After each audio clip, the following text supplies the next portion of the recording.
اللہ الرحمن الرحیم۔ معزز ناظرین، پروگرام بیان القرآن کے ساتھ ایک مرتبہ پھر آپ کی خدمت میں حاضر ہیں۔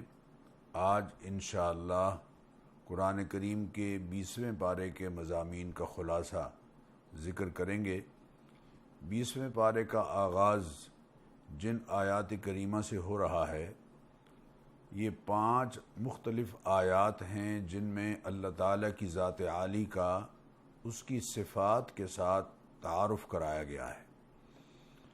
اللہ تعالیٰ اپنی قدرتوں سے اور اپنے مظاہر قدرت سے پہچانے جاتے ہیں۔ اللہ تعالیٰ کا تعارف یوں تو آیت الکرسی میں بھی بہت عمدہ ہے، لیکن 20ویں پارے کے بالکل آغاز میں جو 5-6 آیات ہیں، ان میں بھی اللہ تعالیٰ کی ذات عالی کا یعنی الہ کا حقیقی مفہوم واضح فرمایا گیا ہے۔ سوال کا انداز ہے اور پھر خود ہی اس کا جواب بھی ہے۔ ارشاد فرمایا امن خلق السماوات والارض، ذرا ان سے پوچھئے تو صحیح کہ کون ہے جس نے آسمانوں کو پیدا کیا اور زمین کو پیدا کیا، وَأَنزَلَ لَكُم مِّنَ السَّمَاءِ مَاءً، اور کون ہے جس نے برسایا ہے تمہارے لیے بلندیوں سے پانی، فَأَنبَتْنَا بِهِ حَدَائِقَ ذَاتَ بَہْجَةٍ، پھر انداز بدلا اور فرمایا کہ پھر ہم نے ہی اگائے ہیں اس کے ذریعے سے باغات بڑے رونق والے۔ مَا كَانَ لَكُمْ أَن تُنبِتُوا شَجَرَهَا، تم سے تو اتنا نہیں ہو سکتا کہ ایک درختی اگا کے دکھا دو۔ أَإِلَٰهٌ مَّعَ اللَّهِ، کیا ان تمام کاموں میں اللہ کے ساتھ اس کا کوئی اور شریک ہے؟ یقیناً کوئی شریک نہیں۔ یہ استفہام انکاری ہے، یعنی یہ ایسا اس سوال ہے کہ جس کا جواب یقیناً انکار میں ہوگا۔ دوسری آیت میں فرمایا امن جعل الارض قرارا، ذرا دیکھو تو صحیح کون ہے جس نے زمین کو تمہارے لیے جائے قرار بنایا، ٹھہرنے کی جگہ بنایا۔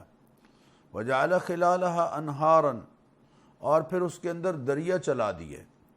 وجعل بین البحرین حاجزا، اور پانی کے 2 ذخیروں کے درمیان پردہ رکھ دیا، ایک طرف میٹھا ہے اور ایک طرف کڑوا ہے۔ اللہ تعالیٰ کی زمین پر سمندروں میں ایسے مقامات موجود ہیں کہ جہاں دونوں سمندر چل رہے ہیں لیکن ایک کے پانی کا رنگ اور ہے، دوسرے کا اور ہے۔ اِلٰہٌ مع اللہ، بتاؤ تو صحیح اللہ کے ساتھ ان کاموں میں کوئی اور اس کا شریک ہے؟ یقیناً کوئی شریک نہیں۔ امن یجیب المضطر اذا دعاہ، بہت غور طلب یہ جملہ ہے ناظرین۔ امن یجیب المضطر اذا دعاہ، کون ہے جو بے قرار انسان کی بات کو سنتا ہے جب وہ اس کو پکارتا ہے، ویکشف السوء، اور اس سے تکلیف کو دور کرتا ہے، وَيَجْعَلُكُمْ خُلَفَاءَ الْأَرْضِ، اور کون ہے جس نے تمہیں زمین میں نیابت بخشی ہے، خلیفہ بنایا ہے۔ أَإِلَٰهٌ مَّعَ اللَّهِ، کیا اللہ تعالیٰ کے سوا کوئی اور بھی ہے جو فریادیں سنتا ہے اور تکلیفیں دور کرتا ہے؟ یقیناً اللہ کی ذات عالی کے سوا کسی کو یہ قدرت اور اختیار حاصل نہیں ہے۔ پھر فرمایا امن یہدیکم فی ظلمات البر والبحر، یہ خشکی اور تری کی تاریکیوں میں راستے تمہیں کون دکھاتا ہے؟ ومن یرسل الریاح بشرا بین یدی رحمتہ، اور اپنی رحمت بارش کی صورت میں برسانے سے پہلے یہ سازگار خوشخبری دینے والی ہوائیں کون چلاتا ہے؟ اِلٰہٌ مع اللہ، کیا اللہ تعالیٰ کے ساتھ کوئی اور بھی ہے جو ان کاموں میں اس کا شریک ہے؟ تعالی اللہ عما یشرکون، ان مشرکوں کو سوچنا چاہیے اللہ تعالیٰ بہت بلند ہے اس شرک سے جو اللہ کے ساتھ یہ کرتے ہیں۔ پھر سوال کیا اور بہت خوبصورت بات فرمائی۔ اللہ کی تو ہر بات خوبصورت ہے۔ امن یبدأ الخلق ثم یعیدہ، کون ہے جو پہلے پیدا کرتا ہے، ثم یعیدہ، پھر دوبارہ پلٹائے گا، پیدا کرے گا۔ وَمَن يَرْزُقُكُم مِّنَ السَّمَاءِ وَالْأَرْضِ، اور آسمانوں اور زمین میں تمہیں رزق کون دیتا ہے؟ تمہارا رازق حقیقی کون ہے؟ تمہارا رازق حقیقی کون ہے جو تمہیں رزق عطا کرتا ہے؟ اِلٰہٌ مع اللہ، کیا اللہ تعالیٰ کے سوا کوئی اور بھی ہے؟ یقیناً نہیں ہے۔ قُلْ هَاتُوا بُرْهَانَكُمْ إِن كُنتُمْ صَادِقِينَ، اگر تم اپنے دعوے میں سچے ہو کہ کوئی اور ہے تو پھر دلیل لاؤ۔ قل، اے حبیب آپ اعلان کر دیجئے، یہ ساری باتیں اللہ تعالیٰ نے اپنے حبیب کریم علیہ الصلاۃ والتسلیمات سے گویا یوں کہہ لیجئے کہ خطبے کے انداز میں کہلوائیں، اور آخر میں اپنے حبیب سے اعلان کروایا کہ قل، آپ فرما دیجئے، لا یعلم من فی السماوات والارض الغیب الا اللہ، آسمانوں اور زمین میں اللہ کے سوا کوئی غیب نہیں جانتا۔ وما یشعرون ایان یبعثون، وما یشعرون ایان یبعثون، اور کسی کو یہ معلوم نہیں ہے کہ وہ دوبارہ کب اٹھایا جائے گا۔ یہ ساری باتیں یقیناً اللہ تعالیٰ کے علم میں ہیں۔ دوسرے رکوع میں اللہ تعالیٰ نے قرآن کریم کے معجزہ ہونے کا ایک خوبصورت انداز سے ذکر فرمایا۔ فرمایا ان ھذا القرآن یقص علی بنی اسرائیل اکثر الذی ہم فیہ یختلفون، بلا شبہ یہ قرآن کریم ایسی کتاب ہے جو بنی اسرائیل کے سامنے ان باتوں کو واضح کر رہا ہے اور بیان کرتا ہے کہ جن کی حقیقت میں وہ اختلاف کرتے ہیں، لیکن قرآن حقیقی بات کو ان کے سامنے واضح کرتا ہے۔ وَإِنَّهُ لَهُدًى وَرَحْمَةٌ لِّلْمُؤْمِنِينَ، اور یہ بڑی ہدایت اور رحمت ہے ان لوگوں کے لیے جو اس پر ایمان لاتے ہیں۔ پھر اللہ تعالیٰ نے تیسرے رکوع میں ایک حکم ذکر فرمایا جو اللہ تعالیٰ نے اپنے حبیب کریم علیہ الصلاۃ والتسلیمات کو کیا ہے، اور یہ حکم ہم سب کے لیے ہے۔ انما امرت، اے حبیب آپ اعلان کر دیجئے مجھے حکم دیا گیا ہے۔ انما امرت، مجھے اللہ تعالیٰ کی طرف سے حکم دیا گیا ہے، حکم کیا گیا ہے کہ ان اعبد اللہ ان اعبد رب هذه البلدة الذي حرمها، مجھے اس بات کا حکم کیا گیا ہے کہ میں اس شہر مکہ کے رب کی عبادت کروں، الذي حرمها، جس نے اس شہر کو محترم بنا دیا ہے، وَلَهُ كُلُّ شَيْءٍ، اور ہر چیز کا حقیقی مالک وہی ہے، حقیقی مالک حقیقی اور مقتدر اعلیٰ اور حاکم حقیقی وہی ہے۔ وَأُمِرْتُ أَنْ أَكُونَ مِنَ الْمُسْلِمِينَ، اور مجھے اس بات کا حکم دیا گیا ہے کہ میں اس کا اطاعت شعار بن کر رہوں۔ اور تیسرا حکم وَأَنْ أَتْلُوَ الْقُرْآنَ، اور مجھے اس بات کا حکم دیا گیا ہے کہ میں قرآن کریم کی تلاوت کروں، میں قرآن کریم پڑھ کر انہیں سناؤں۔ فَمَنِ اهْتَدَىٰ فَإِنَّمَا يَهْتَدِي لِنَفْسِهِ، جس نے ہدایت پائی اس نے اپنے فائدے کے لیے پائی۔ وَمَنْ ضَلَّ فَقُلْ إِنَّمَا أَنَا مِنَ الْمُنذِرِينَ، اور جو آپ کی تعلیمات کے پیش کر دینے کے باوجود گمراہ رہا اور غلط راہ پر چلتا رہا، اس نے یقیناً نقصان اپنا کیا ہے، اس لیے کہ ان کو بتائیے کہ میں تو خبردار کرنے والا ہوں۔ وَقُلْ الْحَمْدُ لِلَّهِ، اور آپ کہہ دیجئے الحمد للہ سَيُرِيكُمْ آیاتہ فَتَعْرِفُونَهَا، اللہ تعالیٰ تمہیں اپنی نشانیاں دکھائیں گے، فَتَعْرِفُونَهَا، تم انہیں پہچانو گے، لیکن اس وقت تمہارا پہچاننا یقینی بات ہے تمہارے لیے فائدہ مند نہیں ہوگا۔ وَمَا رَبُّكَ بِغَافِلٍ عَمَّا تَعْمَلُونَ، اور جو کچھ تم کر رہے ہو تمہارا رب اس سے غافل نہیں ہے۔ بڑی اہم بات ہے کہ اللہ تعالیٰ ہمارے ہر ایک عمل سے پوری طرح آگاہ ہے۔ نئی سورت کا آغاز ہو رہا ہے سورہ قصص، جس کی 88 آیات ہیں اور 9 رکوع ہیں، اور آغاز میں اللہ تعالیٰ نے قرآن کریم کی عظمت کا ذکر فرمایا۔ تلک آیات الکتاب المبین، یہ آیات ہیں ایسی کتاب کی جو اپنے مدعا کو صاف صاف طور پر بیان کرتی ہے۔ نتلو علیک من نبأ موسیٰ وفرعون بالحق لقوم یؤمنون، یہاں سے اللہ تعالیٰ حضرت موسیٰ علیہ السلام اور فرعون کے واقعے کو بڑی تفصیل کے ساتھ بیان کر رہے ہیں۔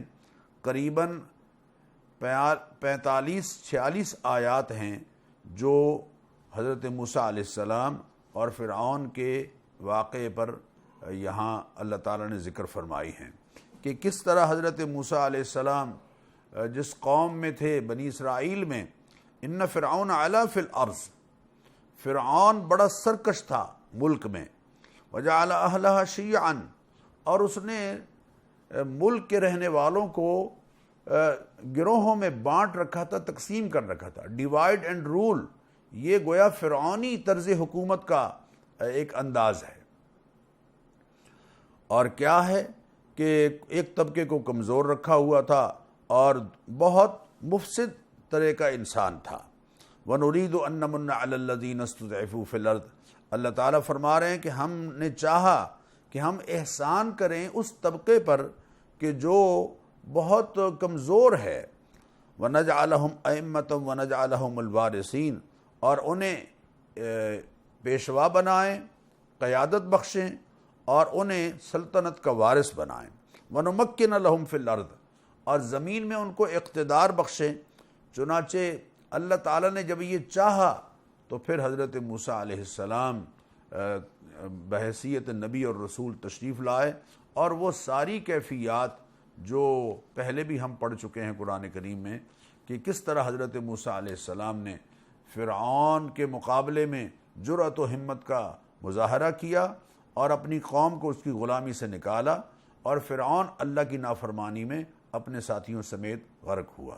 یہاں حضرت موسیٰ علیہ السلام کی ولادت کا سارا قصہ بھی اللہ تعالیٰ نے بیان فرمایا ہے کہ کس طرح پیدا ہوئے اور کس طرح فرعون کے محل میں پہنچے اور کس طرح ماں پریشان ہوئی اور کس طرح پھر اللہ تعالیٰ نے ماں کے پاس ان کو لوٹایا، اور پھر جوان ہوئے، اور پھر جوانی کے بعد مدین کی طرف ان کا سفر ہوا، اور وہاں ایک بزرگ سے ان کی ملاقات ہوئی، اور وہاں جو انہوں نے ایک منفرد کام کیا کہ دو جو جوان بچیاں اپنی بکریوں کو پانی پلانے کے لیے آئی ہوئی تھیں، ان کی بکریوں کو پانی پلا دیا، تو انہوں نے جا کے اپنے والد سے کہا کہ ایک بہت شرمیلا اور حیا والا انسان ہے کہ جس نے یہ پانی پلا دیا ہے، ہم چاہتی ہیں کہ آپ اس کو اپنے ہاں اجرت کے طور پر رکھ لیں، اس لیے کہ ان خیر من استاجرت القوی الامین، ان کی ہم نے یہ خوبی دیکھی ہے کہ وہ بہت امانت دار ہیں، ان کی نگاہوں میں بڑی حیا ہے، وہ عزت و ناموس کے محافظ ثابت ہوں گے، اور طاقتور اس لیے ہیں کہ بڑا ڈول جو کئی لوگ مل کر پانی کا نکالتے تھے انہوں نے اکیلے نکال دیا ہے۔ چنانچہ 10 سال کے لیے حضرت موسیٰ علیہ السلام وہاں ٹھہر گئے، پھر 10 سال کے بعد وہاں سے چلے، اس سارے راستے میں جو اللہ تعالیٰ نے ان کو نبوت کا منصب عطا فرمایا اور ان سے بات کی، وہ ساری بات یہاں ان آیات میں انشاءاللہ آپ پڑھیں گے۔ جب فرعون کے دربار میں آئے تو قال فرعون کہنے لگا یا ایھا الملأ ما علمت لکم من الہ غیری، نعوذ باللہ، کہنے لگا اے میری سلطنت کے سرداروں اور جو اس کے وزراء اور اس کے سفراء تھے اور مشیر حضرات تھے، ان سے کہنے لگا کہ ما علمت لکم من الہ غیری، میں نہیں سمجھتا کہ میرے سوا تمہارا کوئی اور الہ ہے بھی صحیح۔ نعوذ باللہ، انسان جب غرور اور تکبر کی انتہا کر دیتا ہے تو پھر وہ خود کو الہ کے منصب پر بٹھانے کی کوشش کرتا ہے۔ تو فاوقد لی یا حامان علی الطین، اپنے وزیر تعمیرات حامان سے کہنے لگا کہ ایک بلند، ایک اینٹوں سے پکی ہوئی اینٹوں سے اور گارے سے پکا ہوا ایک مینار بناؤ، اونچا محل بناؤ، اور لعلی اطلع الی الہ موسیٰ، میں اوپر چڑھ کے موسیٰ علیہ السلام کے الہ کی خبر لینا چاہتا ہوں کہ وہ کہاں ہے، نعوذ باللہ ثم نعوذ باللہ۔ وَإِنِّي لَأَظُنُّهُ مِنَ الْكَاذِبِينَ، اور یہ بات بھی کہنے لگا کہ موسیٰ کو میں سمجھتا ہوں کہ وہ جھوٹے ہیں، نعوذ باللہ ثم نعوذ باللہ۔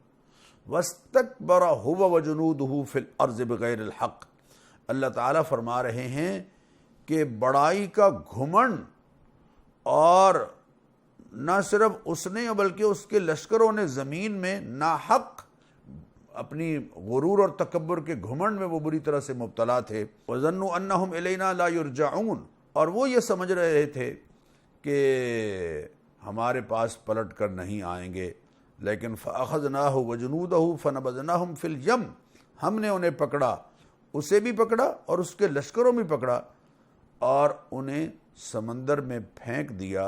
دیکھ لو کہ ظالموں کا کیا انجام ہوا ہے۔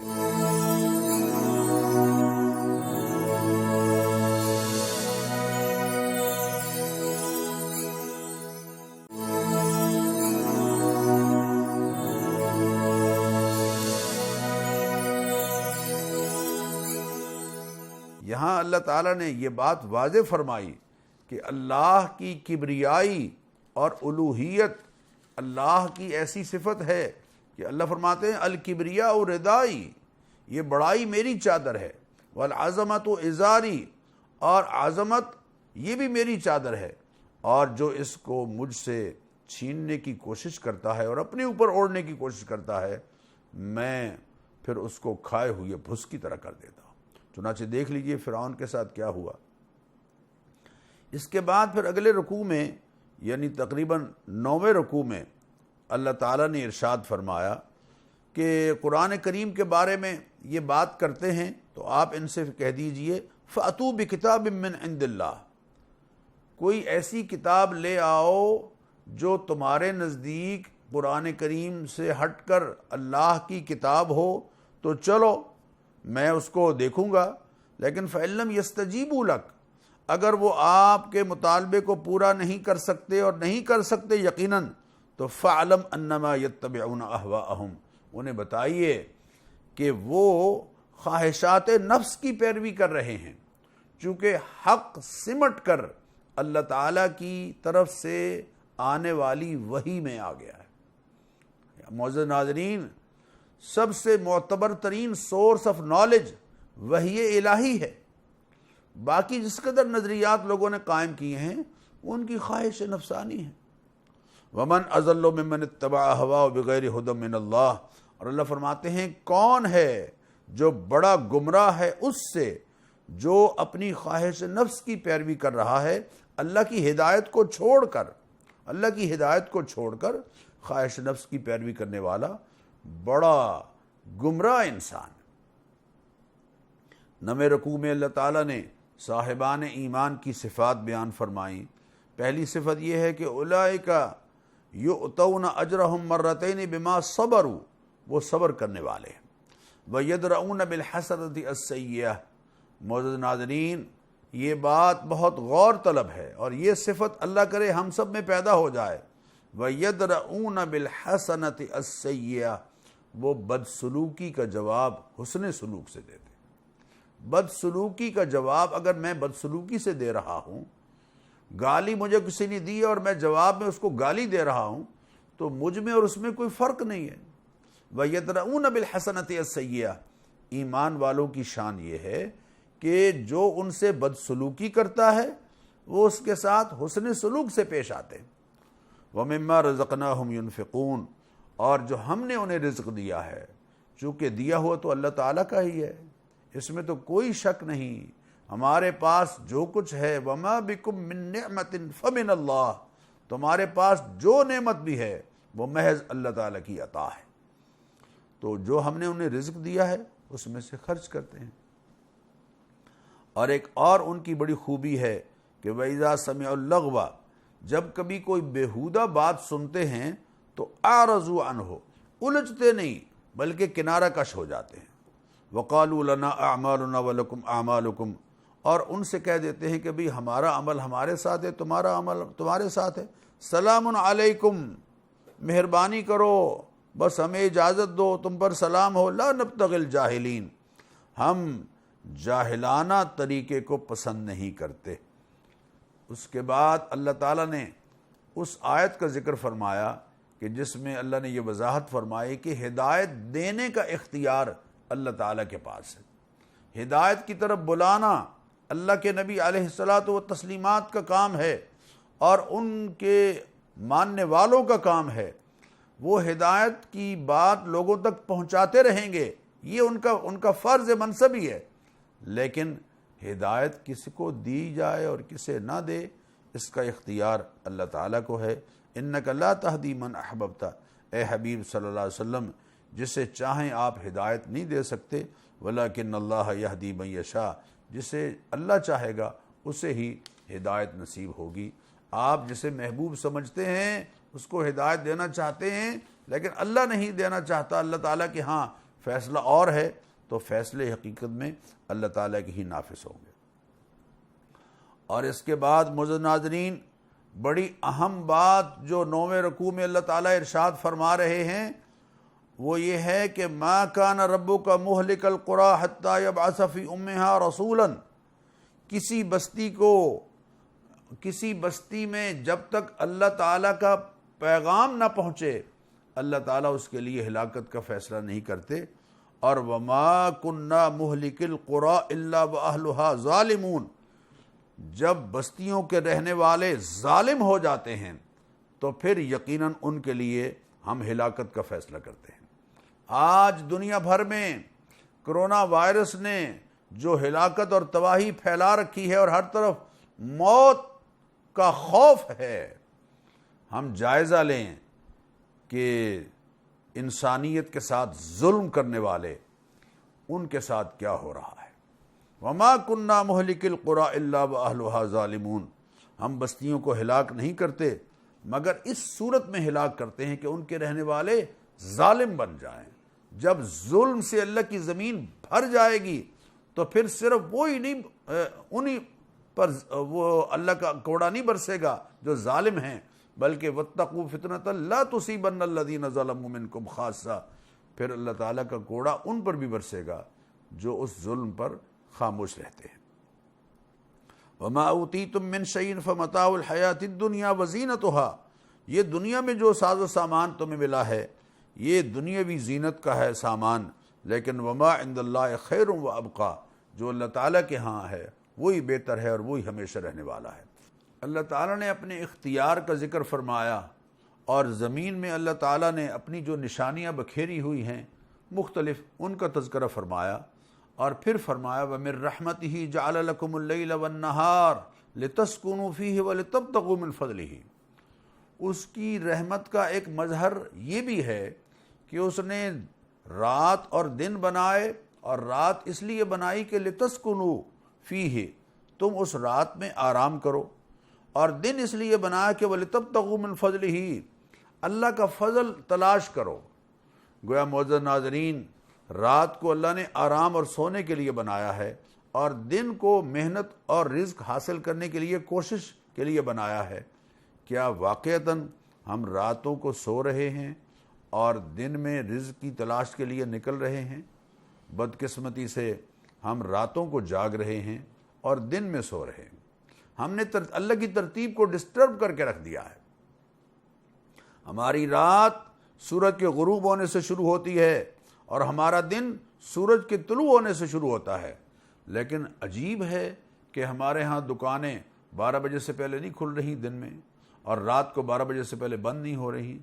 اگر ہم سورج کی روشنی میں کام کا آغاز کریں اور سورج جب غروب ہو کام ختم کر دیں تو یقین کیجئے بہت راحت آ جائے اور بہت سکون آ جائے، اور بہت سے کرائسس اور مسائل جو بجلی کے ہیں اور دوسرے ہیں ہم یقیناً ان سے نکل سکتے ہیں اور اللہ تعالیٰ کی ترتیب کے مطابق آ جائیں گے۔ اس کے بعد معزز ناظرین، اللہ تعالیٰ نے 11ویں رکوع میں قارون کا تذکرہ کیا ہے۔ قارون حضرت موسیٰ علیہ السلام کے رشتہ داروں میں سے تھا، بہت خوبصورت آواز رکھتا تھا اور بڑے پیارے انداز سے تورات کی تلاوت بھی کیا کرتا تھا، لیکن مال کی کثرت کے نشے میں سرکشی پر اتر آیا۔ اللہ تعالیٰ نے قارون کو جو لوگوں نے مشورہ دیا تھا اس کا یہاں ذکر فرمایا۔ اذ قال له قومه، قوم کہنے لگی لا تفرح، دیکھو پیسے پر اور دولت پر اتراؤ نہیں، ان اللہ لا يحب الفرحین، اللہ غرور اور تکبر اور اترانے والوں کو پسند نہیں کرتا۔ دوسرا مشورہ یہ دیا کہ وابتغ فیما آتاک اللہ الدار الآخرہ، اللہ تعالیٰ نے جو تجھے دے رکھا ہے اس سے آخرت کا گھر بناؤ، اپنی آخرت بناؤ۔ دولت جو اللہ نے تمہیں دے رکھی ہے اللہ کی مخلوق پر خرچ کر کے اس سے اپنی آخرت بناؤ۔ ولا تنس نصیبک من الدنیا، ہاں دنیا میں جو حصہ ہے اس کو فراموش نہ کرو، یعنی دنیا میں جائز طریقے سے اللہ کا دیا ہوا مال اس سے استفادہ کرو۔ وَأَحْسِن كَمَا أَحْسَنَ اللَّهُ إِلَيْكَ، اور بھلائی کرو جیسے کہ اللہ تعالیٰ نے تمہارے ساتھ بھلائی کی ہے، یعنی اللہ کی مخلوق پر خرچ کر کے جیسے اللہ نے تم پر کرم کیا ہے، اس نے تمہیں عطا کیا ہے، تم بھی بھلائی کرنے والے بن جاؤ۔ وَلَا تَبْغِ الْفَسَادَ فِي الْأَرْضِ، اور ملک میں سرمایہ کی بل بوتے پر فساد مچانے والے نہ بنو۔ معزز ناظرین، فساد صرف یہ نہیں ہے کہ دو آدمی لاٹھی لے کر ایک دوسرے کو مارنا شروع کر دیں۔ اگر سرمایہ دار، مل آنر، فیکٹری آنرز پول کر کے ایک قیمت متعین کر لیتے ہیں اور وہ اس کے ذریعے سے معاشرے کا استحصال کرتے ہیں، خریداروں کا استحصال کرتے ہیں، تو یہ بھی فساد ہے۔ ان اللہ لا يحب المفسدین، اللہ تعالیٰ فساد کرنے والوں کو پسند نہیں کرتا۔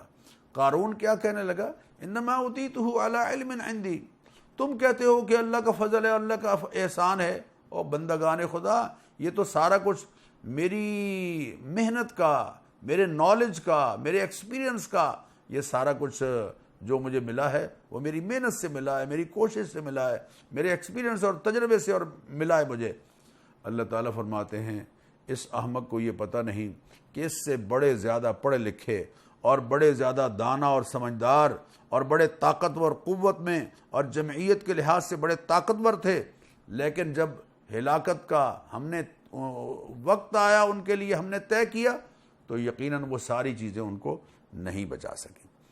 جو لوگ قارون پر کر رہے تھے رشک کہ کاش ہمیں بھی ایسا مل جائے، جب اللہ تعالیٰ فرماتے ہیں کہ فَخَسَفْنَا بِهِ وَبِدَارِهِ الْأَرْضِ، ہم نے اسے بھی اور اس کے گھر کو بھی زمین میں دھسا دیا، اور کوئی جماعت ایسی نہیں تھی جو اللہ کے سوا اس کی مدد کرتی۔ وَمَا كَانَ مِنَ الْمُنْتَصِرِينَ، اور کوئی اپنے یعنی اس کی مدد کرنے والا یقیناً نہیں تھا اس وقت۔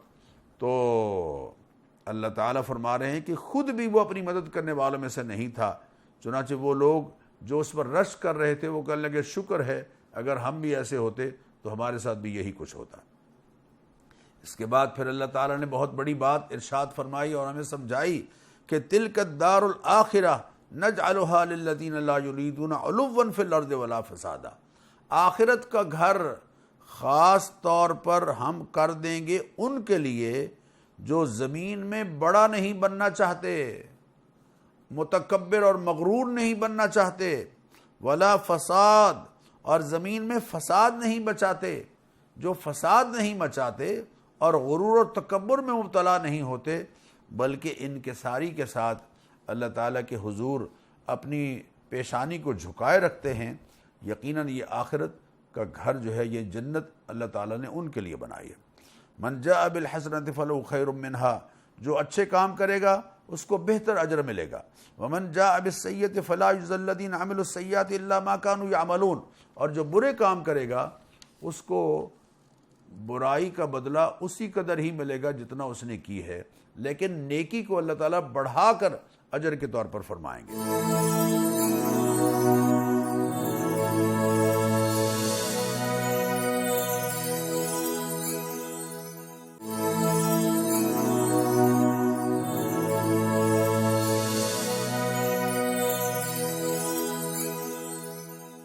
اس کے بعد پھر اللہ تعالیٰ اپنے حبیب کریم علیہ الصلوٰۃ والتسلیمات سے فرما رہے ہیں کہ ادعو الی ربک، لوگوں کو اپنے رب کی طرف بلاتے رہیے، ولا تکونن من المشرکین، اور ہرگز مشرکوں میں سے نہ ہو جانا۔ یقینی بات ہے یہ ہمیں تعلیم دی جا رہی ہے کہ ہم شرک سے بچنے والے بنیں گے۔ ولا تدعو مع اللہ الہا آخر، اللہ تعالیٰ کے ساتھ کسی اور کو نہ پکارو۔ کل شیء ہالک الا وجہہ، ہر چیز پر فنا ہونا ہے، ہر چیز نے فنا ہونا ہے اللہ تعالیٰ کی ذات کے سوا۔ اللہ تعالیٰ کی ذات ہے جو ہمیشہ رہنے والی ہے، باقی سب یقینی بات ہے ان پر فنا ہے، آہستہ آہستہ اپنا وقت گزار کے دنیا سے چلے جائیں گے۔ نئی صورت کا آغاز ہو رہا ہے سورہ عنکبوت، جس کی 69 آیات ہیں اور 7 رکوع ہیں، اور بالکل آغاز میں ہی اللہ تعالیٰ فرما رہے ہیں حسب الناس ان یترکوا ان یقولوا آمنا، کیا لوگ یہ سمجھتے ہیں کہ صرف اتنا کہہ دینے سے کہ ہم ایمان لے آئے ہیں ہم انہیں چھوڑ دیں گے؟ ان کو آزمائیں گے نہیں، وَهُمْ لَا يُفْتَنُونَ ان کو ہم آزمائیں گے نہیں، وَلَقَدْ فَتَنَّا الَّذِينَ مِن قَبْلِهِمْ ان سے پہلوں کو ہم نے آزمایا، فَلَيَعْلَمَنَّ اللَّهُ الَّذِينَ صَدَقُوا اللہ تعالیٰ نے ظاہر کر دیا کہ دعوی ایمان میں سچے کون ہیں، وَلَيَعْلَمَنَّ الْكَاذِبِينَ اور اللہ نے یہ بھی ظاہر کر دیا کہ کون ہیں جو دعوی ایمان میں جھوٹے ہیں۔ پھر اللہ تعالیٰ نے اسی رکوع میں والدین کے ساتھ حسن سلوک کرنے کا معزز ناظرین حکم دیا ہے، وَوَصَّيْنَا الْإِنسَانَ بِوَالِدَيْهِ حُسْنًا ہم نے والدین کے ساتھ نیک سلوک کرنے کی، اچھا سلوک کرنے کی ہدایت کی ہے، وَإِن جَاهَدَاكَ لِتُشْرِكَ بِي مَا لَيْسَ لَكَ بِهِ عِلْمٌ فَلَا تُطِعْهُمَا لیکن اگر یہ ماں باپ تجھے شرک پر آمادہ کرنا چاہیں اور تجھے کہیں کہ تو شرک کر، فَلَا تُطِعْهُمَا تو ان کی بات نہیں ماننی ہے۔ لا طاعت لمخلوق فی معصیت الخالق اللہ کی نافرمانی میں مخلوق کی بات نہیں ماننی ہے۔ اور الی مرجعکم فانبئکم بما کنتم تعملون تم سب نے میرے پاس پلٹ کر آنا ہے، پھر میں تمہیں آگاہ کروں گا کہ تم کیا کرتے رہے ہو، کیا کرتے رہے ہو۔ ایک ایک بات ریکارڈ کے طور پر محفوظ ہو رہی ہے اور کل قیامت کے دن اللہ تعالیٰ اس کو سامنے لے آئیں گے۔ معزز ناظرین، 14ویں رکوع کا آغاز حضرت نوح علیہ السلام کے تذکرے سے ہو رہا ہے کہ 50 کم 1000 سال تک حضرت نوح علیہ السلام اپنی قوم کو دعوت دیتے رہے، لیکن قوم بالآخر نہیں مانی، تو پھر فَأَخَذَهُمُ الطوفان ہم نے طوفان بھیجا، یعنی اس طرح سے پانی زمین پر آ گیا کہ وہ اللہ تعالیٰ نے ان کو پکڑ لیا۔ لیکن جو کشتی والے تھے، جن کو کشتی میں اللہ تعالیٰ نے بٹھایا حضرت نوح علیہ السلام کے ساتھ، اللہ تعالیٰ نے ان کو اس سیلاب سے یقیناً محفوظ فرمایا۔ حضرت ابراہیم علیہ السلام کا تذکرہ ہے کہ انہوں نے اپنی قوم سے کہا کہ اعبدوا اللہ واتقوہ اللہ تعالیٰ کی عبادت کرو اور اسی سے ڈرو، ذالکم خیر لکم ان کنتم تعلمون یہی تمہارے لیے بہتر ہے اگر تم بات کو اچھی طرح سے سمجھو۔ ان الذین تعبدون من دون اللہ یہ ذرا غور کیجئے ناظرین، اللہ فرما رہے ہیں ان الذین تعبدون من دون اللہ جن کو تم اللہ تعالیٰ کے سوا معبود مانتے ہو، لا یملکون لکم رزقا لا مانے نہیں، یملکون وہ مالک ہیں، لکم تمہارے لیے، رزقا ذرا برابر رزق کے بھی وہ مالک نہیں ہیں، وہ تمہارے رزق کے مالک نہیں ہیں۔ فابتغوا عند اللہ الرزق رزق اللہ سے طلب کرو، واعبدوہ اور اسی کی بندگی کرو، واشکروا لہ اور اسے کا شکر ادا کرو، الیہ ترجعون تم نے اس کے پاس پلٹ کر آنا ہے۔ کس قدر واضح اور صاف بات ہے، اگر اس کے باوجود بھی کوئی نہیں سمجھ رہا تو وہ بڑا نادان ہے۔ پھر اس کے بعد اللہ تعالیٰ نے حضرت لوط علیہ السلام کا ذکر فرمایا اور ان کی قوم جس خرابی میں مبتلا تھی اس کا ذکر فرمایا۔ پھر حضرت اسحاق کا، حضرت یعقوب علیہ السلام کا ذکر فرمایا اور یہ بھی بتایا کہ سلسلہ نبوت اور کتاب اللہ تعالیٰ نے ان کی نسل میں رکھ دیا، وَآتَيْنَاهُ أَجْرَهُ فِي الدُّنْيَا اور دنیا میں بھی ان کو صلہ عطا کیا، وَإِنَّهُ فِي الْآخِرَةِ لَمِنَ الصَّالِحِينَ اور آخرت میں تو یقیناً وہ صالحین میں ہوں گے۔ پھر حضرت ابراہیم علیہ السلام کا ذکر ہے، پھر حضرت شعیب علیہ السلام کا ذکر ہے اور حضرت شعیب علیہ السلام کی تقریر یہاں ذکر کی گئی ہے، یا قوم اعبدوا اللہ اے میری قوم اللہ کی عبادت کرو۔ ہر نبی پہلی بات جو انسانوں سے کہتے رہے وہ یہ کہ اللہ کو الہ ماننا ہے، اسی کی عبادت کرنی ہے، اور ورجو الیوم الآخر اور روز آخرت کے لیے امیدوار بنو، اپنے اعمال کے ذریعے سے اللہ تعالیٰ کی رحمت کے طلبگار بنو، ولا تعثوا فی الارض مفسدین اور زمین میں فساد کرنے والے مت بنو۔ پھر اللہ تعالیٰ نے عذاب کے اسباب بیان فرمائے ہیں۔ معزز ناظرین، یہ بات بہت غور طلب ہے۔ آج میں کہتا ہوں جو ظاہری اسباب ہیں وہ اپنی جگہ درست ہیں، ان کو ہم تسلیم کریں گے، لیکن کچھ اور اسباب بھی ہیں جن کو اللہ تعالیٰ نے یہاں ذکر فرمایا۔ قارون، فرعون، حامان، ان کا ذکر کر کے فرمایا فَكُلًّا أَخَذْنَا بِذَنبِهِ سب کو ہم نے ان کے گناہوں کے سبب پکڑا۔ فَمِنْهُمْ مَنْ أَرْسَلْنَا عَلَيْهِ حَاسِبًا کچھ ایسے تھے کہ جن پر پتھراؤ والی ہوا ہم نے بھیجی، ومنہم من اخذتہ الصیحہ، کچھ ایسے کہ جن کو زبردست دھماکے نے آ لیا، ومنہم من خسفنا بہ الارض، کچھ ایسے کہ جن کو ہم نے زمین میں دھسا دیا، ومنہم من اغرقنا، کچھ ایسے کہ جن کو ہم نے غرق کیا۔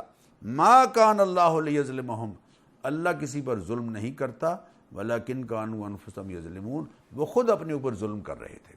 ان قوموں نے جب اللہ کے نبیوں کی نافرمانی کی انتہا کر دی تو پھر اللہ تعالیٰ نے ان کو اس طرح سے پکڑا ہے، کسی کو غرق کیا ہے اور کسی کو زمین میں دھسایا ہے جیسے قارون ہے، اور کسی پر پتھر برسائے ہیں اور کسی پر تیز ہوا چلا کے ان کو ملیا میٹ کر کے رکھ دیا۔